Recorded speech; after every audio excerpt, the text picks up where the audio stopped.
The Galactic Empire scanned it twice. Impossible. That can't be a human warship.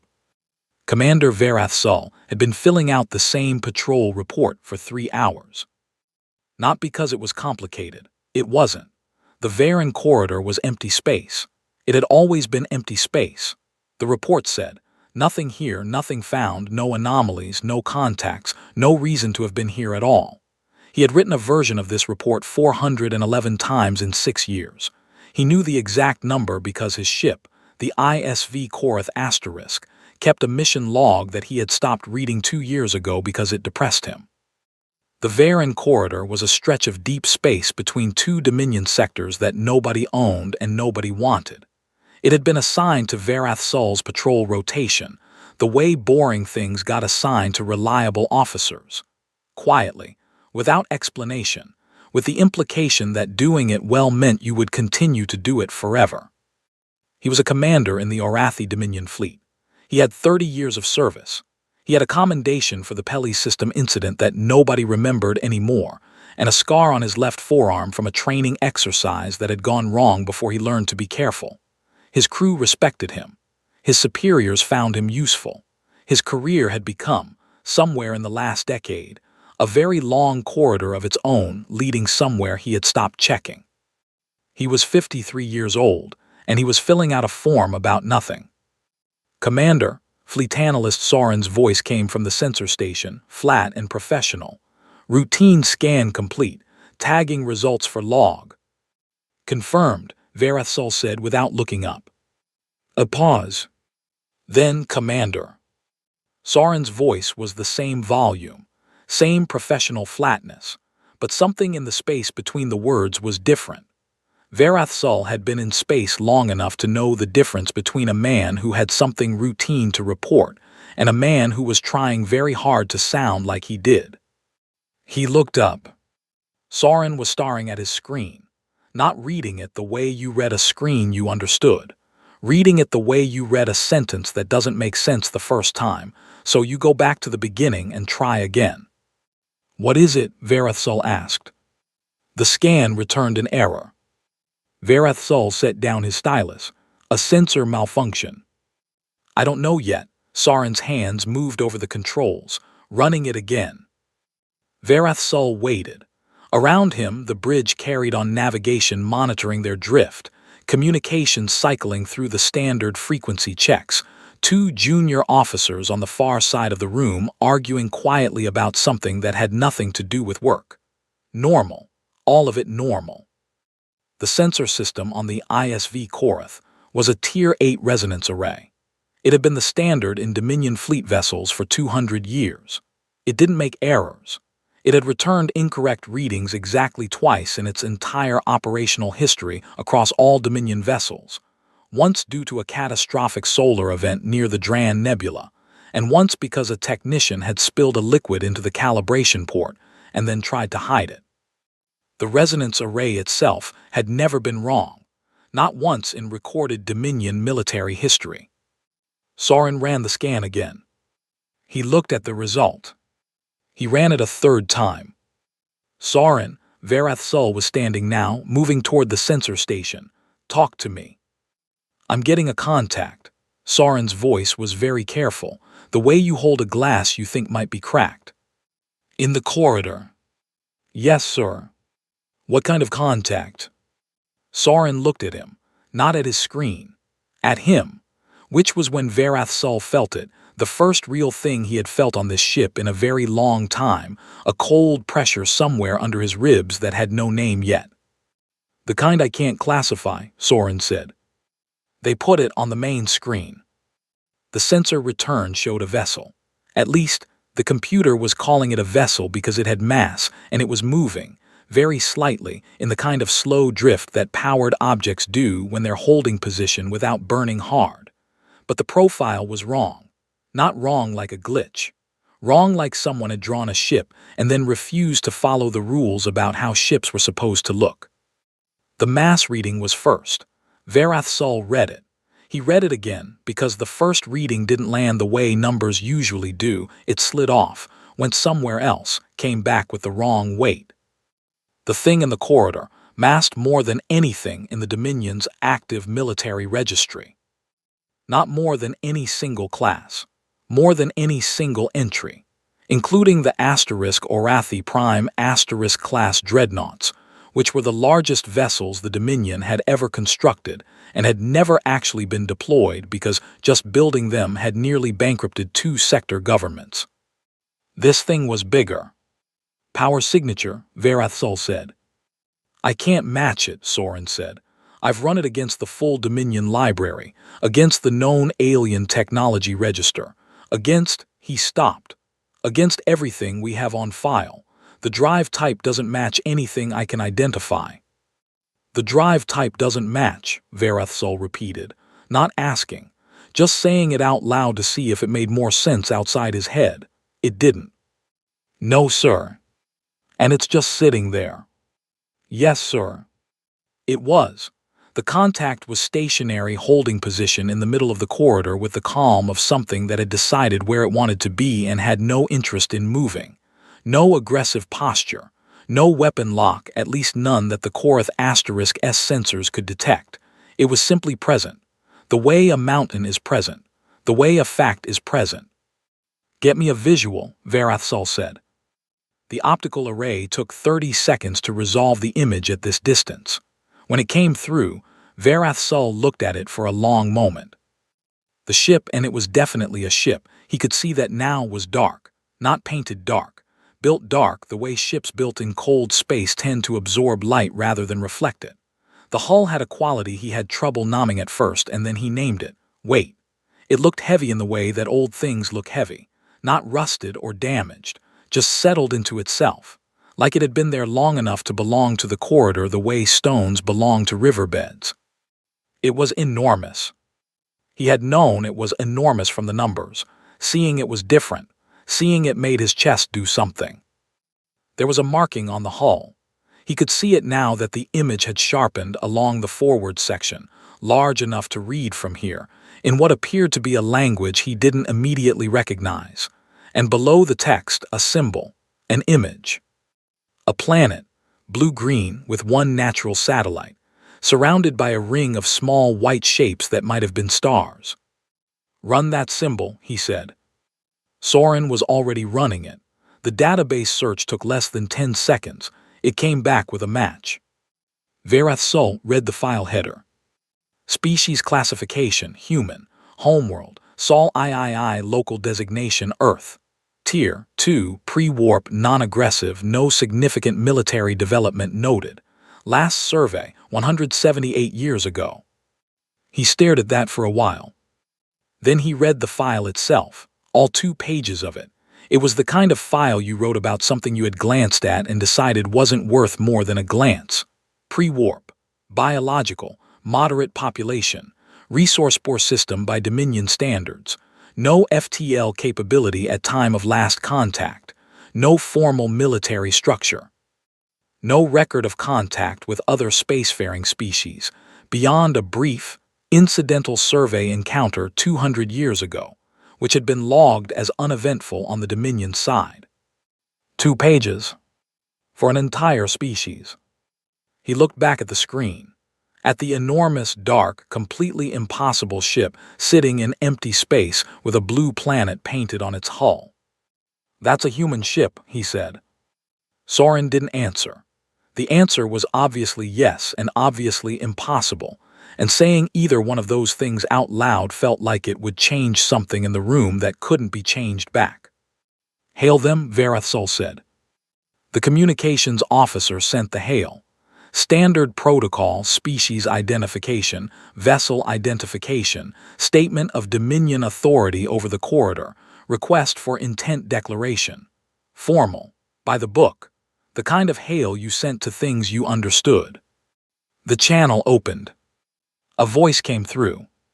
Human unmistakably, he had heard recordings from that old survey file, and whatever else had changed about this species, the sound of them hadn't. The voice was female, low, unhurried. The slight, strange cadence of a language built on different roots than his own, translated through a system that smoothed the edges but left the rhythm intact. It said, Galactic Dominion Patrol Vessel. You've been in our space for 11 minutes. A pause. We've been watching you for 10. The bridge was quiet. Verath Sol said nothing, not because he had nothing to say, because the sentence had taken up all the space in the room and he needed a moment to find a way to stand inside it. 11 minutes in the corridor, watched for 10, which meant they had been visible to whatever sensors that ship carried within 60 seconds of entry, which meant the asterisk Korath had been under observation the entire time his crew was running routine checks and arguing about nothing, and he was writing his report about empty space. The space had not been empty. He looked at Soren. Soren was not looking at his screen anymore. He was looking at his hands. They were flat on the console, very still.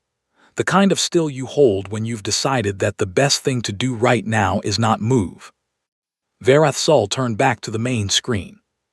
The great dark ship sat there in the corridor, patient, massive, utterly, completely, impossibly real. He thought about the report he had been writing.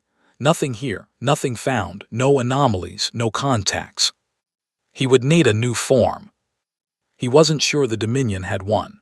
The Galactic Empire scanned it twice. Impossible. That can't be a human warship. Admiral Hessa Crane was drinking bad coffee when the Dominion ship hailed them. She had known the hail was coming. She had been sitting in the command chair of the UNSS Verdun for 3 weeks waiting for exactly this. The moment the Dominion patrol swept the corridor and found what was sitting in the middle of it. She had calculated the sweep schedule from publicly available Dominion navigational data, which humanity had been quietly collecting for 80 years, cross-referenced with patrol rotation cycles that their long-range observation posts had been logging for the last 40. She had been, within 2 days, exactly right. And now the moment was here and she felt nothing dramatic, not triumph, not relief. More like the feeling you get when a very long calculation finally comes back, with the answer you already knew it would have. She drank her coffee. It was terrible. It was always terrible on long deployments because the recycled water did something to the flavor profile that no amount of engineering had ever fully solved. She had been drinking it anyway for 31 years of service, and she had made a kind of peace with it the way you make peace with things that are unpleasant but constant. "They're hailing us," said Lieutenant Dav Akaffer from the tactical station. "I know," said Crane. Akaffer was 29 years old. He had been with her for 3 years, had applied for this assignment 4 times before she approved it, and had spent the entire 3-week wait vibrating at a frequency that she couldn't hear but could feel whenever he was in the room. He was good at his job. Excellent, in fact. His hands never shook when he worked. His voice never changed. Everything else about him was shaking right now. She understood it. She did. She just didn't share it, not because she didn't feel the weight of the moment, but because she had been carrying it for so long that it had settled into her bones and stopped feeling like a weight and started feeling like just the shape of her. "Admiral," said her communications officer, "they're on standard diplomatic protocol. Full species identification request, Dominion Territorial Authority Statement, Intent Declaration Demand." "I heard it," Crane said. She took another sip of bad coffee. "Tell me when they've finished." "They finished." She leaned forward slightly in her chair and said, clearly and without hurry, "Galactic Dominion patrol vessel, you've been in our space for 11 minutes. She paused. "We've been watching you for 10. She sat back. Akaffer was looking at her. She could feel it. "Now we wait," she said. He said quietly, "How do you feel?" She thought about it. That was the thing about Akaffer. He asked questions that deserved real answers, so she gave him them. "The same way I felt before," she said. He waited. She had expected that too. "Like we're still owed," she said. Akaffer nodded once slowly and turned back to his station. He had grown up in Lagos. She knew that because she had read every file on every member of this crew before she accepted them. Not their service records, those were just numbers, but their personal histories, the shape of their families, the things that had made them want to be here. Akaffer's grandmother had been born 6 years after Myron. She was 94 years old and still alive in the city his family had called home for 4 generations. He had told Crane this once, near the beginning of the deployment, standing at the viewport looking at nothing. He had not been looking for a response. He had been putting the fact in the air so it existed somewhere outside of him. Crane had not responded. She had just listened and then let it settle. She knew about Myron. Everyone knew about Myron. It was taught in schools, not as history exactly, more like geography. More like the name of the thing that shaped the land you lived on, the event that had made the terrain of the last 200 years what it was. 14,000 people. A Dominion surveyor that had catalogued the station as an uninhabited rocky body and removed the obstruction. Logged as a routine clearing action. Filed. Archived. Not malicious. And that, as Crane had understood since she was old enough to understand anything, was the part that was hardest to sit with.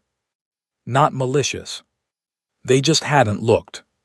She had been in the fleet for 31 years. She had been in this specific chair, the command chair of the Verdun, for 3. Before that, she had been one of the people who built the ship. Before that, she had been one of the people who designed the weapons systems. Before that, she had been a junior analyst in the program that had spent 40 years reverse engineering the drive fragments salvaged from the wreckage of the first Dominion surveyor that had ever entered human space. Not the one that had destroyed Myron, but the first one, the one that had shown humanity what was out there before humanity was ready to go there.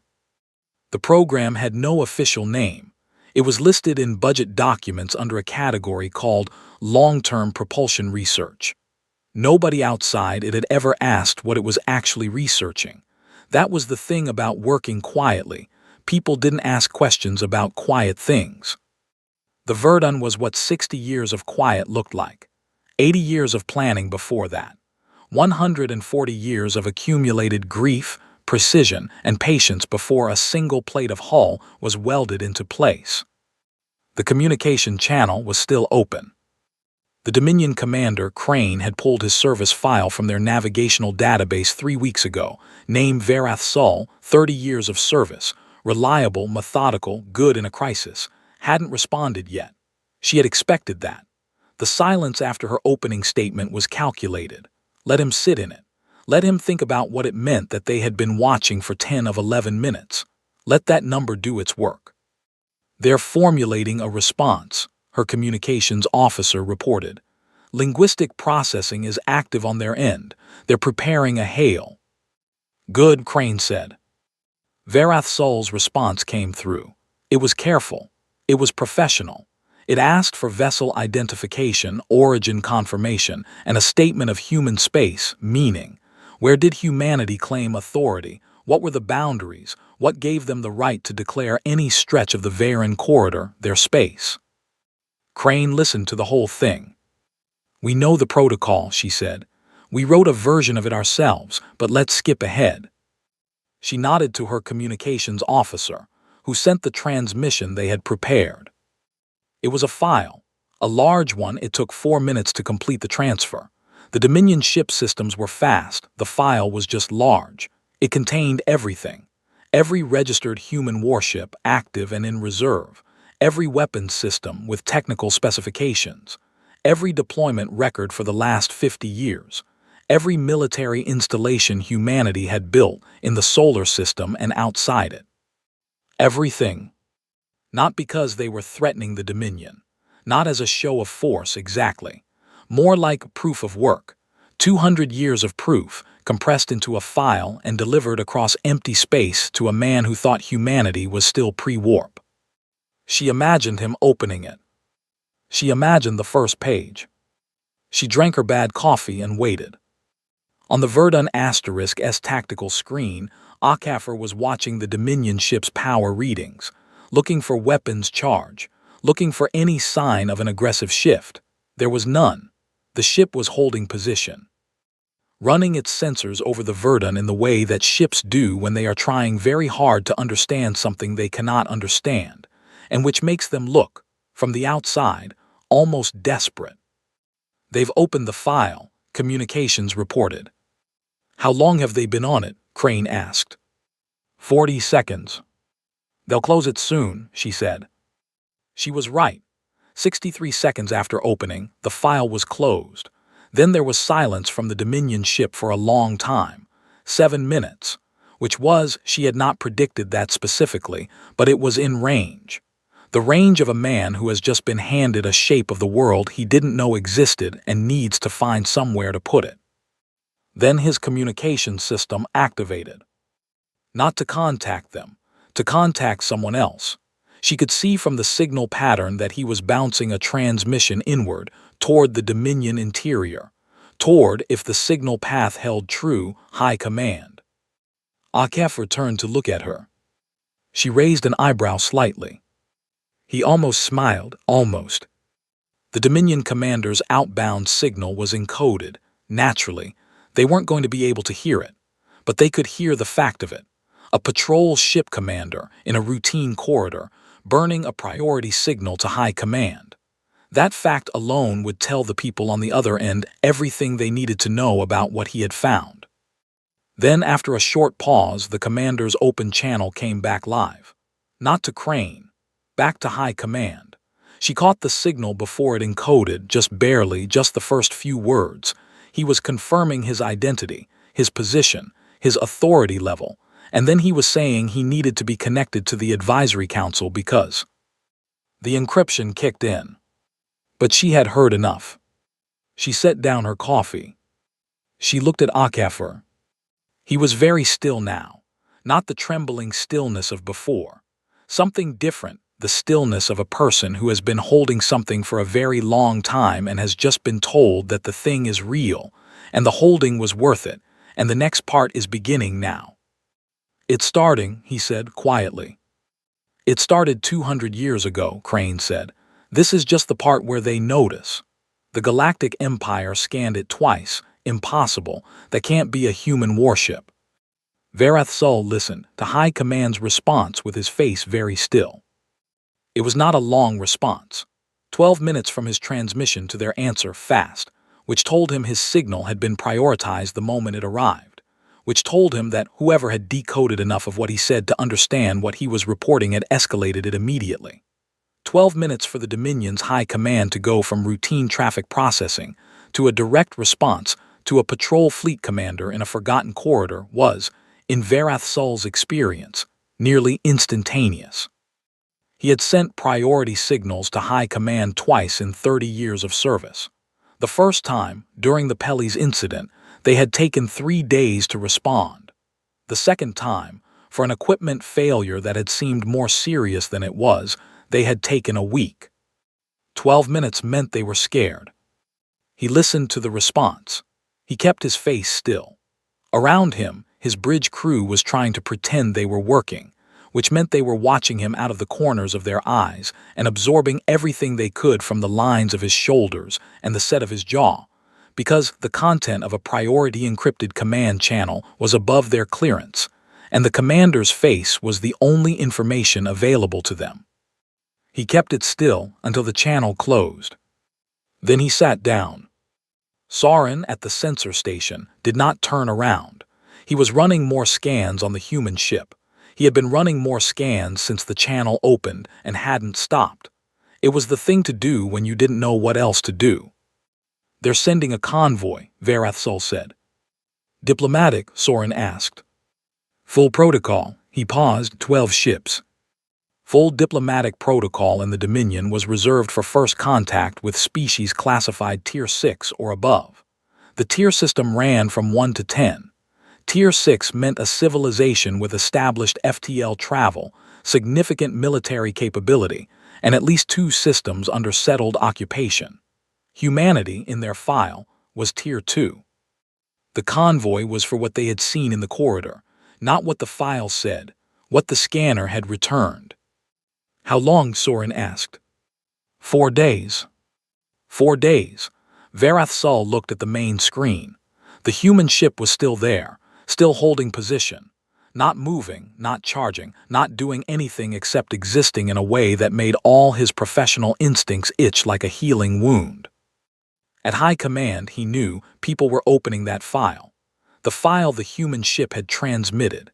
He imagined what that looked like: analysts pulling up the data, running it through their own systems, trying to match what was on the page to what they knew about what was possible.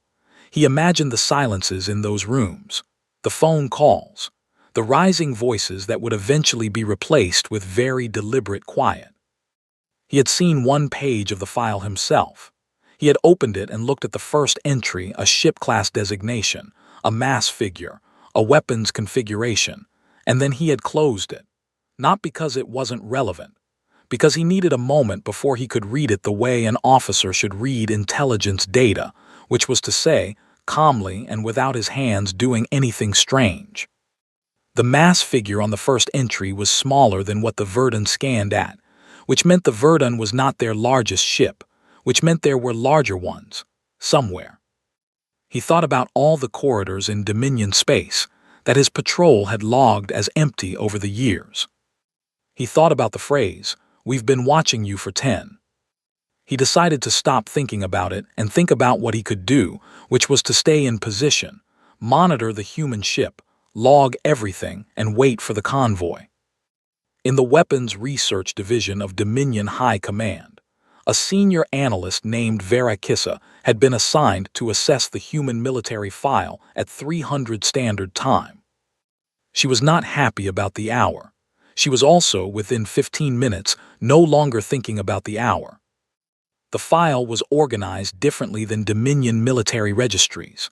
Human organizational logic ran on different principles, more layered, less hierarchical, with cross-references built into the structure that assumed the reader would jump around rather than read linearly. She had adapted to this by the second hour and was moving through it quickly by the third. The weapons systems were her section. She flagged 3 entries within the first pass. Flagged them not because they were familiar, but because they were at the edge of familiar concepts she recognized as theoretical, things Dominion weapons researchers had explored, and then set aside as inefficient or impractical, appearing here as developed, tested, and deployed. It was like reading a history of a branch of physics that her civilization had walked down to a certain point and then turned back from, and finding that someone else had kept walking. Then she reached the entry for the asterisk, uns Verdun asterisk. She stopped. She read the figure for the main rail acceleration system. The number was not formatted in Dominion units. She had to convert it. She ran the conversion twice because the first result did not make sense to her in the way that numbers sometimes don't make sense when they are too far outside normal operating range to feel real. The second result was the same as the first. She called her supervisor. He was there in 4 minutes. He stood next to her and looked at the screen. She read the figure aloud in converted Dominion units. He asked her to read it again. She did. He sat down on the floor. Not in a chair, on the floor. He just lowered himself down until he was sitting on the floor next to her station chair with his back against the console, and he stayed there for a moment saying nothing. "That's for one ship," she said. "I know," he said. "There are 47 in this class listed," she said. He closed his eyes. She pulled up the next section, drive systems. The human ships used what their file called a layered redundant drive architecture. She could see the basic principle from the description, but the implementation details went beyond what she could parse without a full engineering team. The short version was this. There was no single point of failure in the drive system. Not one. Each component had 3 backups. Each backup had 2 of its own. A Dominion warship could be disabled by targeting specific structural nodes. This ship class, based on the file, appeared to have engineered out every single one of those nodes. She flagged the section for the engineering team. Then the armor. The hull material was listed under a designation she couldn't find in any Dominion materials database. Not a variant, not a derivative, an original material. She searched the Dominion Scientific Registry for any reference to the alloy composition described. Nothing. She searched the broader alien technology database. Nothing.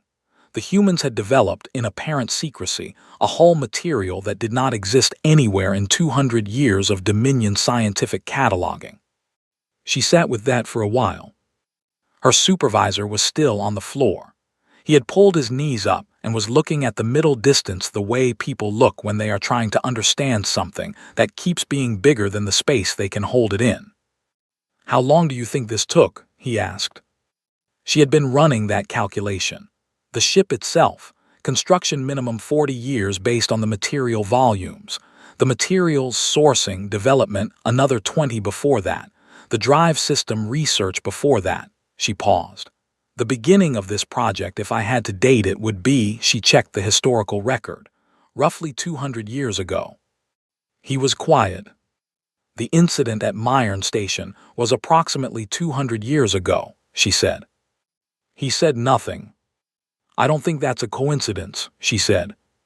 On the Verdun asterisk, HFY stood alone in the corridor outside the command deck for the first time in 3 weeks and breathed. Just breathed. The recycled air, the faint hum of the ship around him, the sound of it, which was different from any other ship he had served on, heavier and lower, like the sound of something that knew what it was built for. He had read, during his deployment application process, the construction history of the Verdun. He had read it in one sitting and then gone for a very long walk. The people who had designed this ship had known they would probably never see it fly. The project had started when his grandmother was a child. The people who poured the first specs had poured them knowing the ship would take 4 decades to build, that they would retire or die before it launched, that the moment it was built for was at minimum a generation away from them. They had done it anyway. They had done it in detail, in silence, with patience that HFY could not fully hold in his mind without it, making him feel very small and very large at the same time. He thought about his grandmother, 94 years old, born 6 years after Myron, a woman who had spent her whole life knowing what everyone in humanity knew, what had been done, and why it hadn't been an act of war but almost something worse, an act of carelessness, of being not important enough to look at before destroying. He had wanted to tell her he was on this ship. He hadn't been allowed to. The mission was classified until it happened. Now it was happening. He went back to the bridge. Crane was at her station, looking at the Dominion patrol ship's readings. "They've gone quiet," she said. "No more outbound signals, they're waiting." "For the convoy," HFY said. 4 days, she confirmed. She glanced at him. "Go sleep." "I'm fine." "You've been awake for 30 hours. You'll be fine after you sleep." He started to argue. She looked at him once. He went to sleep. Soren did not sleep. He ran his analysis through the night cycle, not tactical analysis, something else. He had started trying to calculate from the observable data, the hull density, the drive emissions profile, the materials showing in spectral analysis, how long the Verdun had been in space, how long it had been built. He was not a construction engineer, but he was a very good analyst, and the math that came back was consistent enough that he trusted it. The ship was old. Not old like a vessel that had been in service a long time. Old like something that had been made slowly, over a long time, by people who were in no hurry. The build signatures were different from Dominion construction, more deliberate, more layered, like a thing that had been worked on in stages over years with care between each stage rather than manufactured to a schedule. 40 years minimum, maybe 50. He thought about what that meant. He thought about a species in a Tier 2 file, sitting in one system, with no FTL capability logged and no military worth nodding, who had spent 50 years building one ship in secret while the Dominion never looked twice. He opened the historical file on humanity, the 2 pages, read them again. The survey encounter 200 years ago, listed as uneventful, logged by the survey ship as brief contact with primitive biological species, no significant exchange, no obstacles to survey completion. Myron body cleared. Myron body cleared. He looked out through the viewport at the dark ship holding position in the corridor. He opened his personal mission log and started a new entry. He wrote, "I don't think we're dealing with a military. I think we're dealing with a people who decided to become one." He saved it. He did not share it with Verath Sol. Then he went back to his analysis and kept working.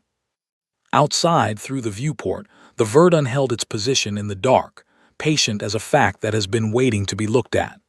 The Galactic Empire scanned it twice. Impossible. That can't be a human warship. The convoy arrived on the morning of the fourth day, Dominion Standard Time, which Crane's crew had been tracking alongside their own ship's clock out of professional habit. 12 ships, formation perfect.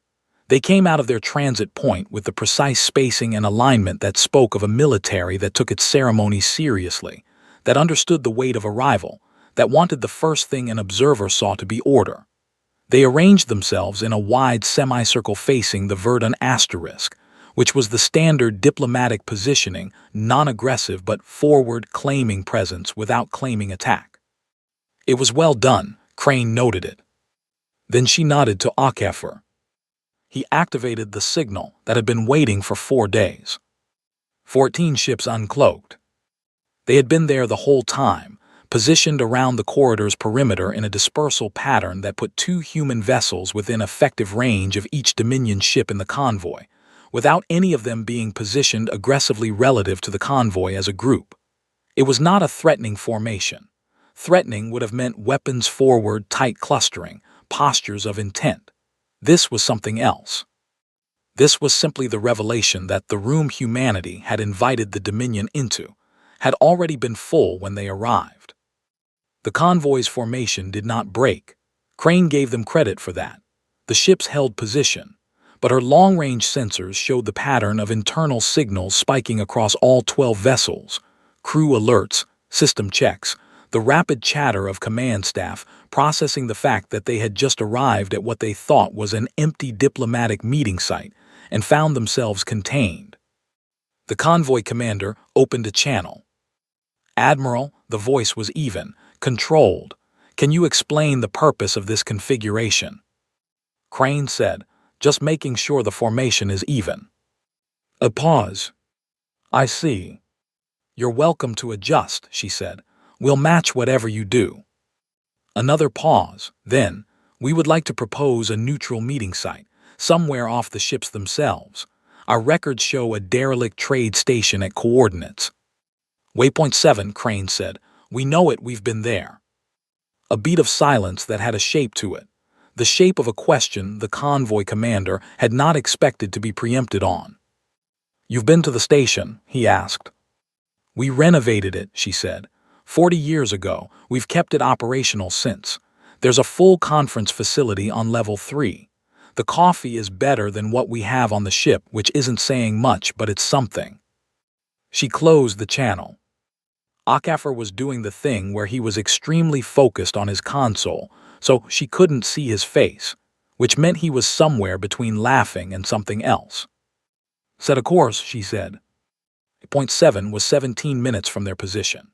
Crane arrived first and waited in the level 3 conference room with a cup of the station's coffee, which was, in fact, marginally better, and the station's chief administrator, who was a quiet, efficient woman named Dr. Yemi Park, who had been maintaining the station with a crew of 40 for the last 6 years, and who greeted the arrival of the Dominion convoy with the same expression she used for supply delays. Mild displeasure, quickly managed. The Dominion's delegation was led by a diplomat named HFY. He was tall, by Dominion standards, and wore the formal diplomatic uniform with the kind of comfort that meant he had worn it many times in high-stakes rooms and had learned to use it as part of his presence. He was good. Crane could see that immediately. He walked into the conference room and took in the human setup, the chairs arranged to avoid any hierarchical positioning, the room that was clean and functional, and showed no signs of having been assembled quickly, the station that was maintained and running and real.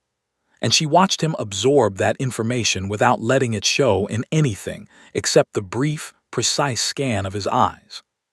He sat down. His 2 advisors sat on either side. He looked at Crane. "Admiral Crane," he said. "Ambassador HFY," she said. She had pulled his service record from their files. 20 years of diplomatic service. 73 successful treaty negotiations. He had never lost one. "I've been asked to convey," he began, "that the Dominion acknowledges the significance of this encounter and approaches it with the intention of—" I know what you were asked to convey, Crane said. The intention of establishing open dialogue, mutual recognition, and a framework for ongoing relation. Standard opening. We have a version of it too. He paused. Then something shifted slightly in his expression, not annoyance. More like the adjustment a skilled person makes when they realize the room they're in requires different tools than the ones they brought. Then perhaps, he said, you'd like to tell me what you're looking for. One thing, Crane said. He waited. A record correction, she said. In the Dominion's official historical archive, the entry for Myron Station, we want the record to correctly state that it was a populated human settlement, that it contained 14,000 people, that those people were killed when the station was destroyed during a Dominion survey action, that this is an acknowledged fact. She paused. No softening, no tragic accident language, no incomplete data at time of action. What happened, stated as what it was. Salvor looked at her for a moment. That's all, he said. That's everything, she said. He was quiet. Crane could see him working through it, the experienced diplomat's calculation of what the actual ask was, and what it would cost, and what it meant that this was the ask. That after 200 years and whatever the Dominion's analysts had found in that file, and the 14 ships that had appeared out of nowhere in the corridor, the opening position was a sentence in an archive. We can discuss, he began, in addition to any record matter, the possibility of economic partnership, resource exchange, elevated classification. We don't want a trade deal, Crane said. Federation membership is something the Council has the authority to. We didn't build all of this to get a better trade deal, Crane said. The room was quiet. Salvor sat back slightly, not far, just enough. Then what did you build it for? He asked, genuinely, not as a negotiating move. Crane looked at him. To make sure you looked, she said. HFY walked the station during a break in the third session. He didn't have a reason to. His tactical work was done for the day. Crane had released the bridge crew in rotation and told them to eat, rest, exist for a few hours in something wider than a chair. He walked because the station was wide enough to walk in, and he needed to be somewhere that wasn't inside his own head. The station had 3 residential levels, a cargo bay that was now being used as a general assembly space, a functional medical unit, a small hydroponic garden that Dr. Park had expanded beyond original specs because she said it was good for morale, and she was right. It smelled like growing things. He stood in the garden for a few minutes and let it smell like growing things. Then he kept walking. Level 2. Storage, engineering access, the long corridor that ran the length of the station's main axis. He found it there. He almost walked past it. The wall looked like the others at first, the same structural material, the same faint variations in surface that came from decades of use and maintenance. But it was different. He stopped because something made him stop, and he looked, and then he understood what he was looking at. Names. Every square centimeter of the wall for a 40-meter stretch was covered in names, not printed or projected or stamped, carved, physically, manually, with something small and precise, into the material of the wall itself. Each name given its own space, each letter clean and deliberate. 14,000 names. He looked at the wall for a long time. He put his hand against the surface. The material was cool. The carved lines were slightly rough under his fingertips. He traced one name, he didn't know whose it was, he had no way of knowing, and felt the shape of the letters. Someone had done this. Someone had come to this station, in this empty corridor, and spent. He couldn't calculate it without thinking too hard, and he didn't want to think too hard right now, weeks or months or longer carving 14,000 names into a wall where nobody would see them, except the people who already knew them. He stood there for a while. Then he kept walking because that was what you did. That was what they had always done. You knew what the names meant and you kept walking. Soren, back on the *Korth*, ran one more analysis. He had been running analyses for 4 days. Not because he was ordered to, because he couldn't stop.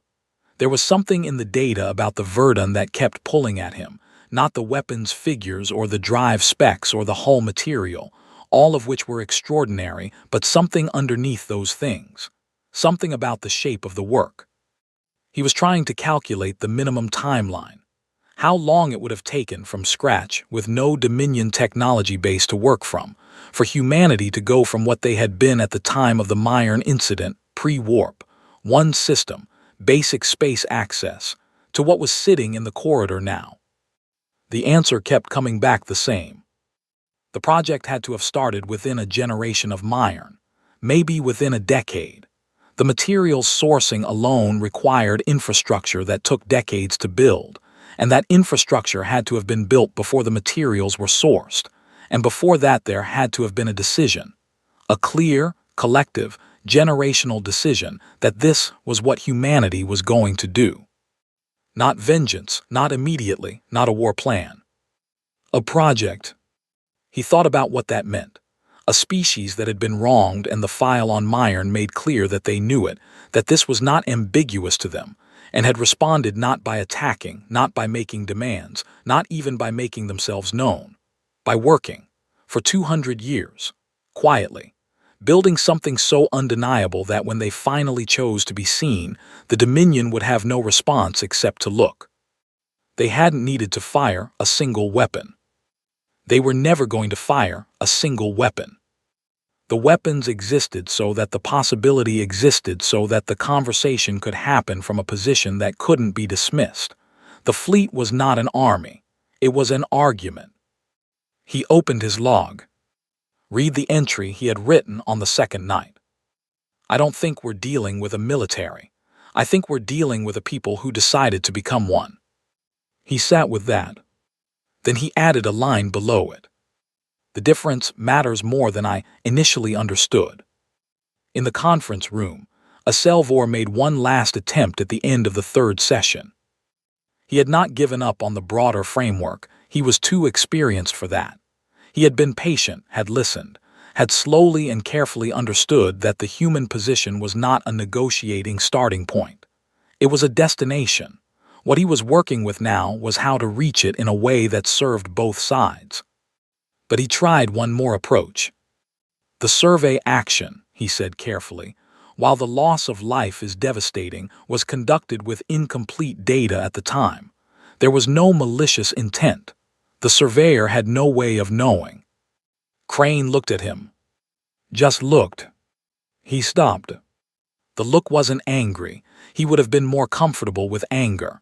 It was patient. The way a mountain is patient when you ask it a question it has heard before. We know, she said. He waited because he could feel there was more. That's worse, she said. He opened his mouth, closed it.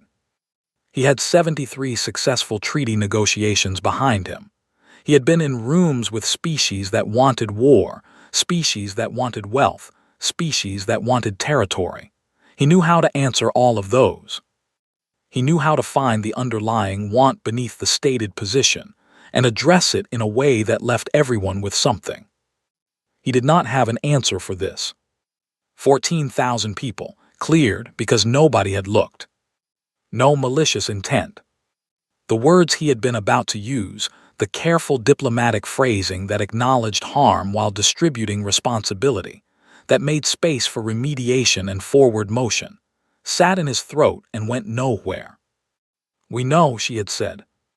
And it was worse. He closed his notes. I'll need to consult with the council, he said. Take your time, Crane said. We've been waiting 200 years. We can wait a few more days. The Galactic Empire scanned it twice. Impossible. That can't be a human warship. The council's answer came back in 2 days. Crane had expected 3, but they surprised her. She took that as a sign of something, not fear, exactly. More like understanding. The kind of understanding that arrives when you have sat with a problem long enough that the shape of it finally becomes clear, and you realize there is only one path through it, and the sooner you take it the better. A Salvor met her in the conference room on level 3 at 900. He had his 2 advisors again. He had a recording device. He had, she noticed, the careful expression of a man who had made peace with something in the last 2 days and had arrived here ready to do what needed to be done. She had Akafor and her chief of staff, Commander Rena Vasquez. Vasquez was 51, originally from Montevideo, and had the particular stillness of a person who understood what rooms like this one cost and was determined not to waste the moment. They sat. Aselvor opened a document on the table's display surface and turned it to face Crane. She read it. It was 2 paragraphs. The first paragraph stated, in formal Dominion archival language, that Myron Station was a populated human settlement, that it had a recorded population of 14,000 individuals at the time of its destruction, that it was destroyed during a Dominion survey action on the date on record, that this destruction resulted in total loss of life. The second paragraph stated that this event was formally acknowledged by the Orathi Dominion as a fact of recorded history, and that the prior archival classification of the station as uninhabited was rescinded and replaced by the correct record. No softening, no incomplete data at time of action, no tragic accident. What happened, stated as what it was. Crane read it once. She read it again. She picked up her coffee, the station's coffee, which was in fact better than the ship's, and drank some of it, set it down, looked at the document for one more moment. Then she said, "This is acceptable." Aselvor exhaled. She caught it, a small, controlled release of tension that a less experienced person wouldn't have managed to keep that small. He had been carrying something into this room, and now he put it down. "The Council," he said, "would like to discuss in a subsequent session the question of formal relations. Classification review, diplomatic representation, the broader." "We know," Crane said. "We'll discuss it, but not today." He nodded. That was the right answer, and he knew it. The signing was simple. Both parties authenticated the document through their respective systems. It entered the Dominion's live archive at 9:47 station time. Somewhere in the Dominion's servers, a record that had sat unchanged for 200 years was updated. Myron Station, populated human settlement. Population 14,000, status destroyed. Cause, Dominion survey action. Akafor was watching his screen when the confirmation came through. He did not say anything. He sat very still for a moment, and then something in his face moved, not dramatically, not loudly, the way things move in people who have been holding them for a long time and have finally been allowed to set them down. He pressed his fist to his mouth once, briefly. Then he went back to work. Vasquez put a hand on his shoulder for 3 seconds and then took it away. She didn't say anything either. There was nothing that needed saying. The Dominion's classification review took 7 days. Soren was part of it, pulled from his position on the Asterisk Korath and assigned to a working group tasked with producing a revised entry for humanity in the Galactic Species Register. The group had 5 members. They had access to all of the data from the human military file, from their own analytical assessments, from a brief cultural exchange document that the human diplomatic team had provided, a dry, factual overview of humanity's history, development, and current status, written in a style that was remarkably free of self-promotion, which Soren found somehow more unsettling than if it had been full of it. The working group spent 4 days on the technical sections. FTL capability, confirmed and detailed, military capacity, substantial, and the number of vessels listed made 3 of the 5 members go quiet for long stretches. Technology tier. The group spent an entire day on this one, arguing about metrics and benchmarks and what the current tier system was actually designed to measure and whether it was adequate to describe what they were looking at. On the 5th day, they reached the summary classification field. This was the field that determined, in one phrase, how humanity would be categorized in the Dominion's foundational reference system.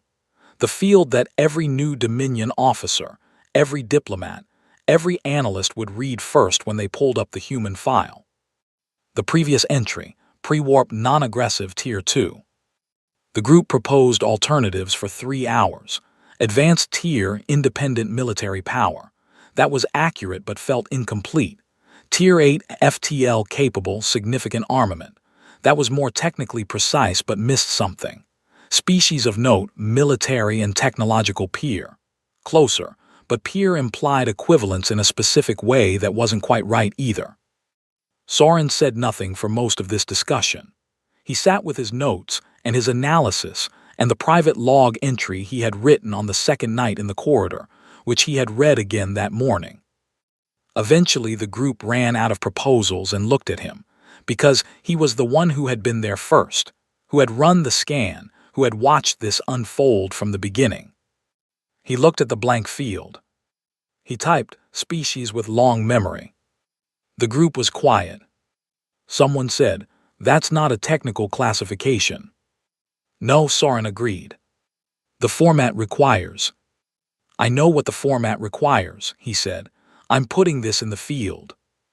His supervisor, who had been on the floor that night in the weapons research office, was not in this room, but Soren thought about him anyway, about the floor, about reading a number twice and then sitting down. "Species with long memory," he said. "Leave it." They left it. On the *Korath*, Varath Sul stood at the observation deck for the first time in the week he had been in the corridor. He stood there for a long time. The Verdun was still visible. It had remained in position throughout the negotiations, throughout the diplomatic sessions, throughout the signing and the classification review and all of it. Patient. Immovable. The way things are when they have been waiting long enough that waiting is no longer something they do, but simply something they are. In 3 days, the convoy would depart. The human fleet, the 14 ships that had uncloaked plus the Verdun * itself, would presumably depart as well, though he understood now that presumably was a word he should use carefully in relation to anything humanity chose to do. They had been in this corridor for 3 weeks before the patrol arrived. They had been in this corridor 40 years ago when they renovated the station. They moved or didn't move according to their own calculations, and their calculations ran on a timeline that was not his. He thought about the ship. He had been thinking about the ship since the beginning, trying to understand what it was. Not technically, he had the technical data now, the weapon specs and the drive type and the hull composition, all of it cataloged and filed and sent to high command. He understood what the Verdun was in those terms. What he was still working on was the other thing, the meaning of it. A warship, built over 40 years, never fired in anger, brought here not to threaten or to attack but to be undeniable, to force a conversation that could not be forced any other way, to make the Dominion look at something it had decided was too small to look at in a way that could not be ignored, at a scale that could not be dismissed. The weapons existed so that the weapons wouldn't have to be used. The ship existed so that a record correction could be made. He thought about that a great deal, the calculus of it, the patience of it. A species that had absorbed a wrong so large it should have become a war and had turned it into a project, had built something extraordinary with it, had waited until the moment was right and then simply arrived and said, "Look at us. Look at what we became because of what you did. Now correct the record." That was all. He had been in the fleet for 30 years. He had thought he understood what a military was for. He looked at the dark ship in the viewport. He was less sure now. He thought about the scan, running back to the beginning of all of this, Soren, at his station, saying the scan returned an error, and he had assumed the machine was wrong.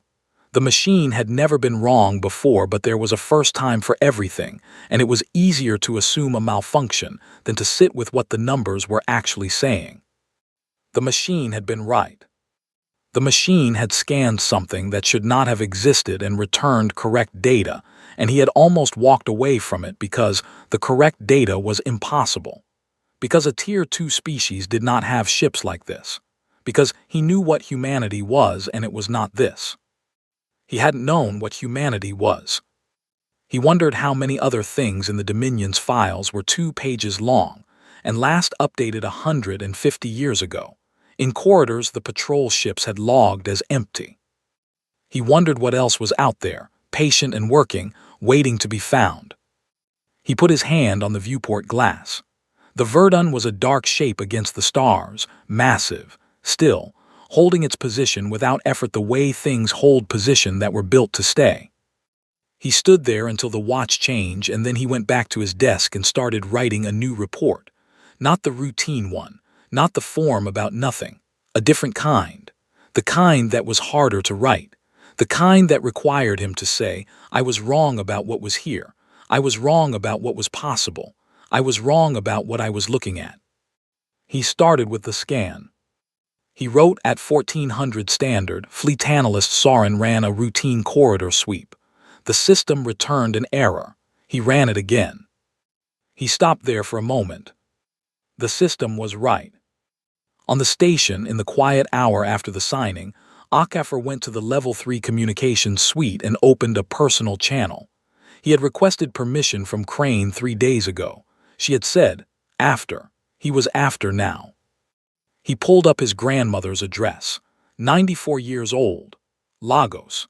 He had the document, the official Dominion Archive correction, time-stamped and authenticated and permanent, a record that would now exist in the Galactic Registry for as long as the Dominion existed.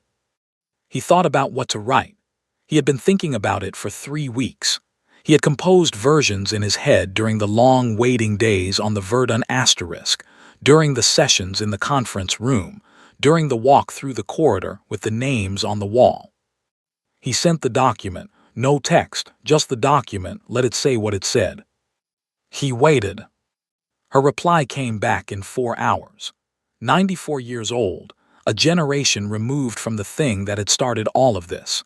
A woman who had lived her whole life with the shape of it in the background of everything, who had raised children who became people like him, who ended up in places like this.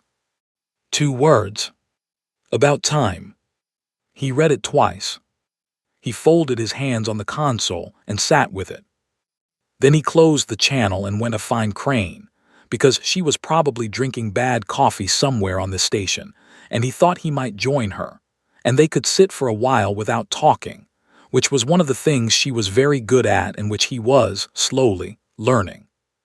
Outside, through the viewport of the observation deck that nobody was standing at anymore, the Verdun held its position in the dark corridor, patient, enormous, done. It had never fired a weapon. It never needed to.